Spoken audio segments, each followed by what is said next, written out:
Channelle. And I'm Channelle. And we're doing a Q&A. What's happening? Sorry, there's only room for one Channelle in this video.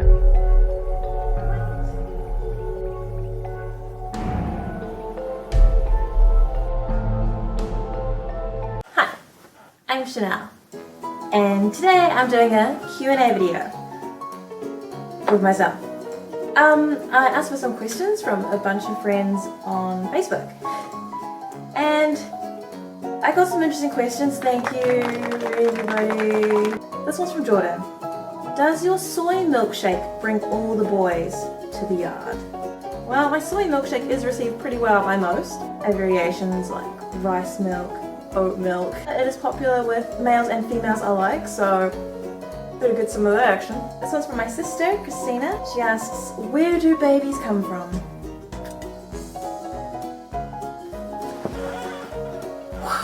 Christina also asks, what is the meaning of life? The meaning of life, my dear, sweet little sister, is I'll tell you if you can help mum with the chores, and we'll get over that part and then we can talk about meaning of life. Okay, Jordan also asks, what inspired you to be artistic? Were you born creative, or is each artwork the result of enormous struggle and pain? Whew, okay. Well, I think it would be a whole lot of stuff. Like, it's not just one thing. My grandma used to draw with me a little bit. I mean, obviously we did art and things at school, and that really was interesting and fun for me. Okay, I think this is the big one. I have friends who are artistic, and I like and respect those friends, and when I was young I wanted to be like them. I had one particular friend called Andrea who was I just thought she was the most amazing artist. We wrote stories together and we drew together, and I was always jealous and I always wanted to be better. She's still ahead of me, but maybe I'll beat her one day. Don't tell her that. Andrea, are you watching? Were you born creative? I think everyone's born with creativity. Creativity is just putting two ideas together or more ideas together. You can put a lazy boy together with a dratini, and you have a lazy teeny. I don't know, you can make things. Creativity is just mixing stuff. Sorry, dratini, this is dratini. Actually, his name's Tahini. It's just up to you, like medium, where you want to do it. Are you going to be creative in the company or on a piece of paper? All that stuff. Artwork isn't necessarily the result of enormous struggle and pain. Sometimes it's really hard to get those ideas, or sometimes you've got the ideas and then you have to realize them in your medium, and that can be really hard. I think that's the painful part. Max asks, has anyone really been as far even as decided to use even go want to do look more like? And I'd have to say my answer is I think so. For me personally, I think yes, I have been as far as decided to use even go want to do look more like, but each to their own. Caroline asks, how can mirrors be real if our eyes aren't real?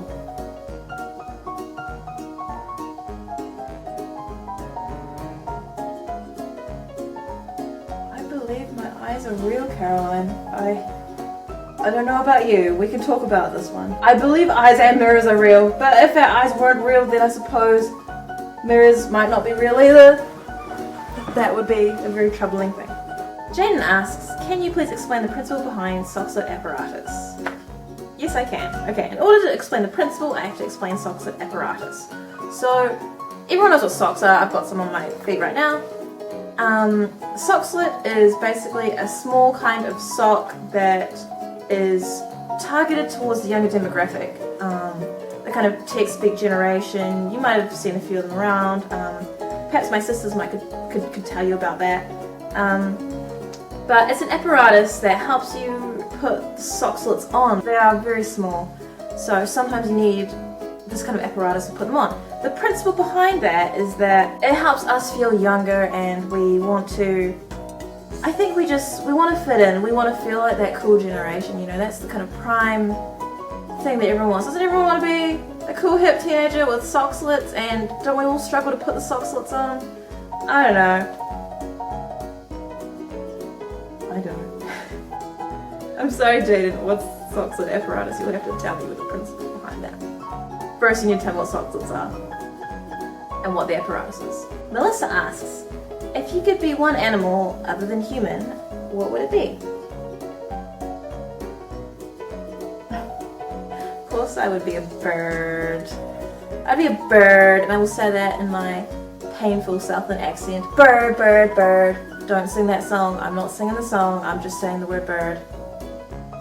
Stop there. Jason asks, why is poos brown? Okay, Jason. I'm surprised you didn't know this. Poos are brown because everyone eats a lot of brown food, such as chocolate, a lot of bread. Some people eat brown rice, some people eat nuts, a lot of people eat like burger patties, which are also brown. Then of course you've got the mixing of colours. You've got, if you have, you know, a pineapple and you have a tomato and you have like a blueberry and you eat them all, it mixes, it makes brown. Poos come out brown. Anton asks, will Half-Life 3 ever come out? He also asks, how do magpies remember faces? I feel like I'm getting a lot of scientific questions. Luckily, I know a lot about science. I did a Bachelor of Arts degree in Japanese psychology. Psychology is a science, and you could do that for a Bachelor of Science. Therefore, I am a scientist because I have a degree in psychology. And I can answer your scientific questions.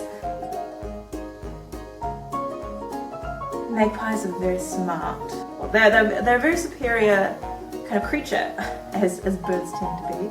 So, you know, I mean, they look, register, condition it with something long-term memory, important. Zoe asks, do we have a soul? What happens to it after we die?